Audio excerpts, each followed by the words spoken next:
Adding color to your portraits inspired by Chuck Close. We're going to be using the handout and begin by practicing some organic shapes. Organic shapes are shapes that are usually formed in nature and do not have a name to them, whereas geometric shapes have a name. Examples are circles, squares, triangles. Try to create some shapes you might see in nature. This is a time to try out the different materials that are allowed for this lesson. Examples are oil pastels, markers, colored pencils, and crayons.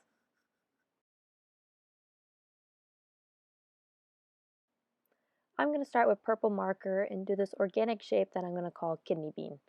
I start with the kidney bean and alternate the direction it is in the box. Then I grab my second color and I'm going to be filling in that box on a diagonal. Once that color is done, I'm outlining my purple in it, alternating the colors of these patterns. Your pattern should go light to dark and then alternate on the diagonal from dark to light. This is what the yellow and the purple are accomplishing. I'm also labeling what type of colors these are. Yellow and purple are complementary colors. This is a choice that you want to think of when you're picking your colors. I'm going to pick the next set of complementary colors and try out oil pastels, which are orange and blue. Now with oil pastels, if you see that there's a dirty tip, take a paper towel and clean the tips of the oil pastels. Again, I'm starting with that kidney bean shape in a diagonal, then moving to the next color and filling in the box with the same color on a diagonal.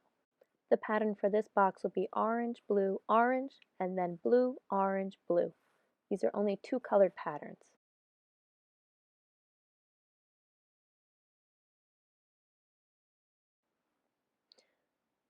One of the benefits about oil pastels is being able to mix your own colors, where you would not be able to do this as easily with markers. This is what I'm doing with the brown and the white. I'm lightly putting white, lightly putting brown, and then going over again with the brown to create a lighter tint of brown.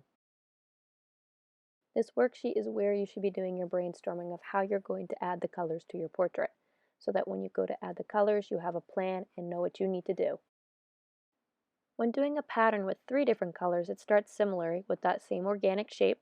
I did red, yellow, and then blue, whereas in the other diagonals, I did blue, red, and then yellow. You can switch up the patterns, but the colors need to go in the same order. I'm repeating this pattern below, but in markers to see which material I like better. Red, yellow, and blue are primary colors, so I'm labeling the color scheme. I'm repeating 3 different colors to try out another pattern, trying orange, green, then purple, green, purple, and then orange. These are secondary colors. After trying out different color schemes to see which ones I like, I went through and picked the ones I wanted to do for my portrait and labeled what they were going to be. If you're using oil pastels, try not to wipe off the little pieces. Simply tap your paper, as in the video, and then grab a paper towel and wipe up your mess, so that the next class doesn't have to touch your oil pastel shavings. Now it's time to add the colors to our portraits. I'm choosing to do non-realistic colors for this first portrait. I already have planned out on my worksheet that I will be using a red and pink oil pastel for the t-shirt. I'm starting with that dark red kidney bean shape and then outlining it in the pink, and ending with the color red on the outside. In the box below, I am alternating the pattern and starting with the pink, then going to red, and then pink. Now the shirt in the middle has a smaller box, so I'm making my kidney bean shape smaller. I'm also going right over my Sharpie marks. I can go over that with an oil pastel in black, the very last step. Once the t-shirt is finished, I am now moving on to her skin, and I'm using the complementary colors purple and yellow. I've moved on to the lower part of her face where the boxes are both going to start with yellow first, then to purple, then to yellow. I'm using the Sharpie line of her chin to create 2 different organic shapes but the same colors in that box to create even more contrast in the pattern. Continue to use that Sharpie line throughout the rest of her portrait as a barrier to create 2 different organic shapes but the same color scheme throughout the whole portrait. Here's my special guest, my cat, being nosy as usual, walking over the artwork.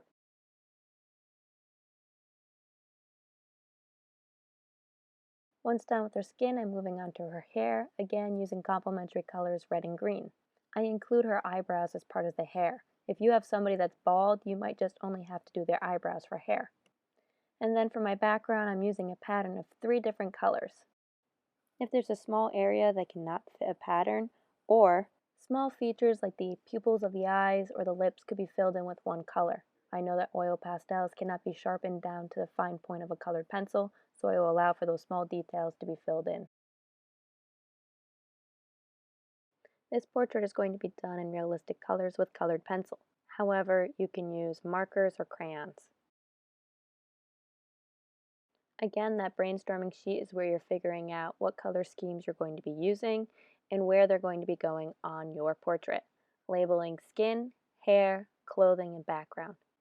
However, if your person is wearing a jacket and a t-shirt, you're welcome to create 2 different color schemes for their 2 different shirts or anything else extra in your photo.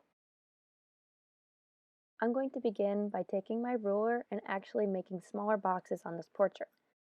I'm going to be making a mark at every inch on each side, similar to how we created the grid for this project.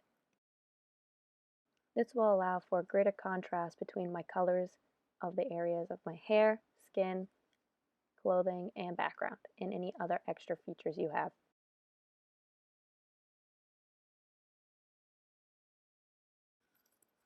The method to adding the color into this portrait is similar to how we created the oil pastel in the previous portrait. Again, starting with the lighter color, then going to dark, and alternating the color. I go through and I start with one color. I started with all the orange and did all the orange boxes, then went through and added the purple, slowly adding each color to the area that it needed to go. Once done with this area, I will then move on to the skin and do the next pattern of colors I chose to do. I personally like to work in a checkered board fashion where I would be coloring in all of the black areas on the checkered board and then work into the other areas. If you like to do row by row, that's fine. Once you find a groove of coloring in your portrait, stick with it and continue. Get creative with your organic shapes and using the Sharpie lines to divide the box into 2 different areas to use the same color scheme. For the lips, I did create my own pattern for that. However, if you'd like to fill in your lips one solid color, that is fine, along with the color of the eye. Other than that, everything else should be colored in, directed on the color scheme on your brainstorming sheet. Remember that at least one of your patterns needs to contain 3 different colors. I'm doing my pattern of 3 different colors in the background. If there's a certain colored pencil that you are using, I recommend on the back of your portrait writing down the color of the colored pencil and the brand, so that when you come back next class you can get the same exact color you were using. Once done coloring in your portrait, look it over to make sure all areas are colored in. I noticed that my eyelashes were not done, so I went in and used the color scheme of my hair to fill in the eyelashes. Teeth and the white areas of the eyes can be left white, or if you would like to create a color scheme for that, you are more than welcome to.